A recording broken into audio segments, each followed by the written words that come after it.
This Day in History. Because people have got to know whether or not their president's a crook. Well, I'm not a crook. Yesterday, what your country can do for you. Mr. Gorbachev teared down this wall. And the people who knock these buildings down. A date which will live in infamy. We shall fight in the fields and in the streets. We shall fight in the hills. We shall never surrender. We will never surrender. All right, so on June 8th, 1998, the NRA, the National Rifle Association, they elected Charlton Heston as their president. Charlton Heston is well known. I mean, this guy is famous for a speech titled, "From My Cold Dead Hands." Now, this is him talking about how you can take my guns away from me when you pry them from my cold dead hands. Yeah, this is a direct advertisement, basically, a direct statement to gun grabbers, all right? This is in your face. I really like Charlton Heston. And, you know, I would just like to point out that Charlton Heston, he was a supporter of Democratic politicians. And he was a civil rights leader in the 1960s. But let's also point out that Heston eventually rejected liberalism. And he founded a conservative political action committee, and he started to support Ronald Reagan. So I would just like to point out the fact when somebody opens their eyes and they start to realize, hey, this is wrong.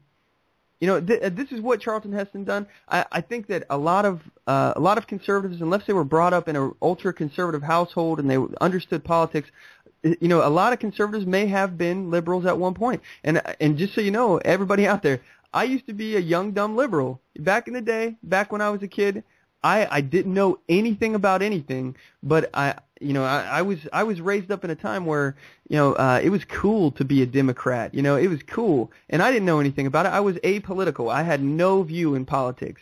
And I just, hey, yeah, nothing wrong with Bill Clinton, you know, whatever.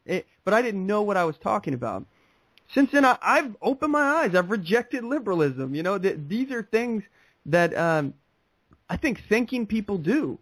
You know, and anybody that says that I'm closed-minded or other people out there are closed-minded, especially in like the Libertarian Party, the conservatives out there, I have to disagree. The conservatives that I know are some of the most open-minded people that I've ever talked to. They're continually looking at themselves, looking at their politics, and trying to decide if they're on the right side of history or not. You know, I do that all the time. I'm wrong all the time, all right? Don't take anything I say as scripture, everybody, because I'm wrong a lot. But I do my research, and I try to come to the answer that I think makes the most sense, and especially, you know, in the gun debate, I think it just makes sense to the right to bear arms, not to mention it's a constitutionally protected human right. So let's back to Mr. Heston here. Charlton Heston, he was the NRA president from 1998 to 2003. He served as president for 5 terms. 5 terms as the president of the NRA. And unfortunately, Charlton Heston, he died in 2008. It was April 5 from complications of pneumonia. So I have here the famous speech from Charlton Heston, and I would like to play it for you all so you can get an idea of what it was like. And here it is.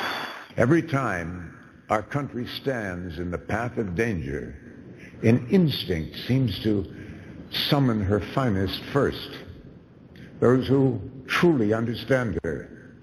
When freedom shivers in the cold shadow of true peril, it's always the patriots who first hear the call.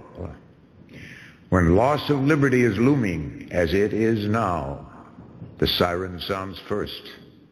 In the hearts of freedom's vanguard, the smoke in the air of our Concord bridges and Pearl Harbors is always smelled first by the farmers who come from their simple homes to find the fire and fight, because they know that sacred stuff resides in that wooden stock and blued steel. Something that gives the most common man the most uncommon of freedoms. When ordinary hands can possess such an extraordinary instrument, that symbolizes the full measure of human dignity and liberty. That's why those 5 words issue an irresistible call to us all, and we must.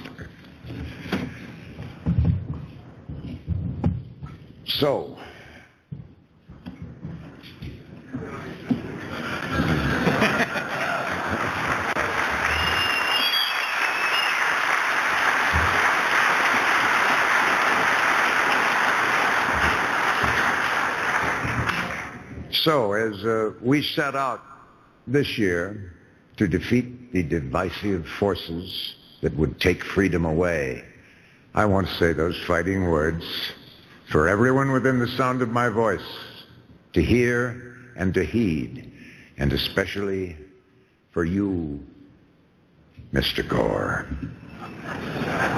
From my cold, dead hands,